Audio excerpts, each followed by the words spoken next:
Thank you so much, Jenna.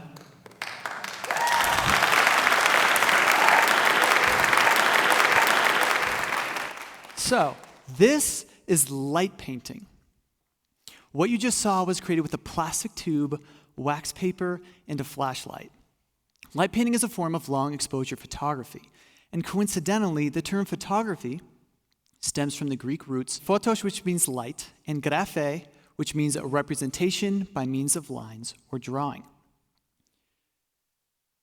I would come to better understand this definition when my friend Hannah and I went out to Moab, Utah, to Arches National Park to see the Corona Arch. I'd seen my friend Eric Poiré attach a plexiglass blade to the end of a stick and had to create one too.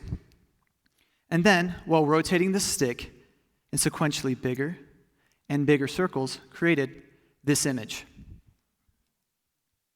Now, you might be confused because it looks like it's daytime and there are stars out. I mean, that's fair, I'd be confused too. In fact, it was at 11 p.m. at night with a full moon, and it was a 30-second exposure.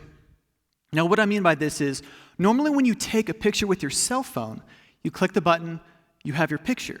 In this instance, when I clicked that button, instead of a fraction of a second, it took an entire 30 seconds to take in enough light to make this image.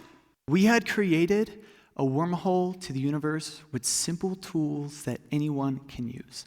And then that begged the question, what else could be done without Photoshop? The pioneers of light painting date back to 1889 in France, and their names were Etienne Jules Marais and Georges Demey. Now, Georges attached incandescent bulbs to the joints of an assistant and created this image known as the pathological walk from the front. While Etienne, on the other hand, attached a white ball to the end of a black stick, and then using reflected light and a black background, which I know that's a mouthful, wrote out his last name. Now, thanks to modern technology, we no longer have to wait days to process an image, and instead, only seconds. Not to mention, our light painting tools are much more advanced as well. But to use a majority of these tools, we need some kind of light source. Personally, I like to use either flashlights or fire, and today we're going to be using flashlights.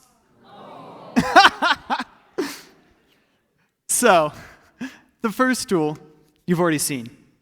This is a plastic tube. Traditionally, they go over fluorescent lights to protect you in case they shatter. And you can pick them up at your local home improvement store for around $3.50.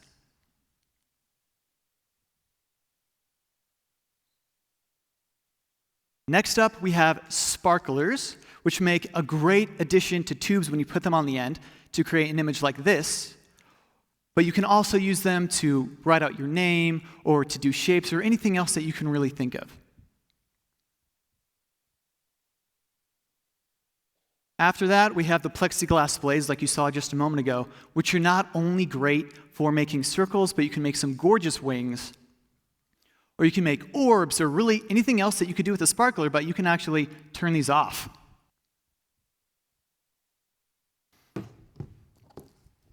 After that, we have fiber optics. This is a fiber optic whip, which often has a mind of its own, as I often hit myself. But just as often creates beauty out of chaos.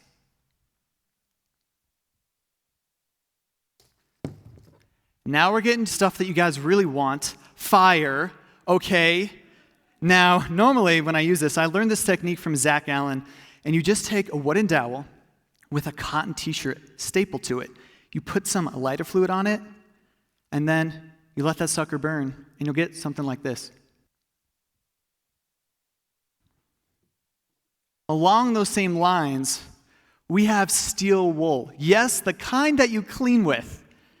You take steel wool, put it in a whisk, attach a rope to it, light that steel wool on fire, and then you swing it around. And you'll get something like this.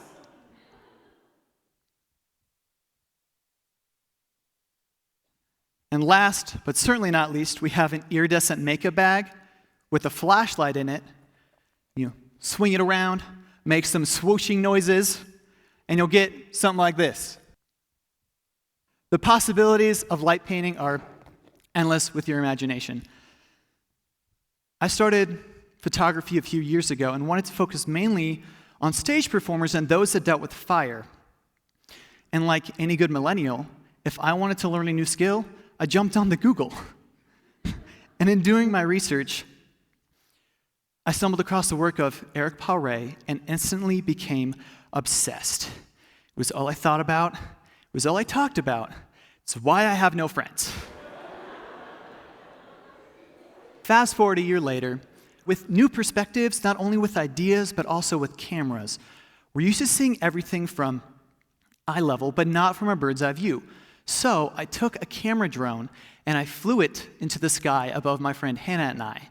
And then we started our max 8-second long exposure, and then I ran around like a crazy person, waving tubes in the air, just like this, to make this image.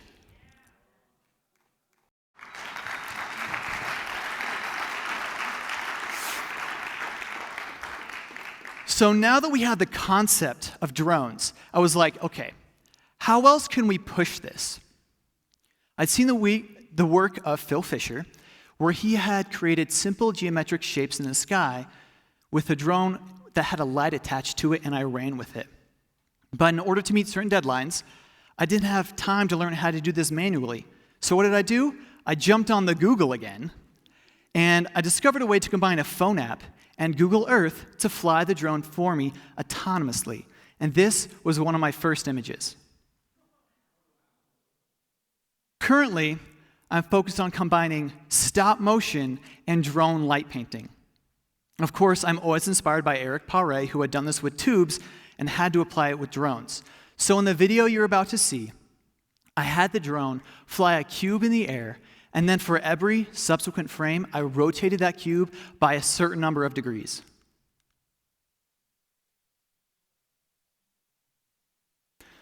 The possibilities of light painting seem limitless, and nothing gets me more excited than going outside and trying something new.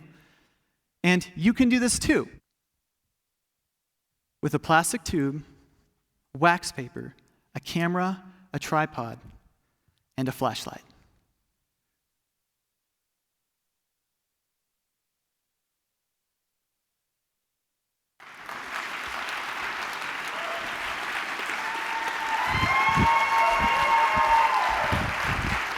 Thank you guys so much.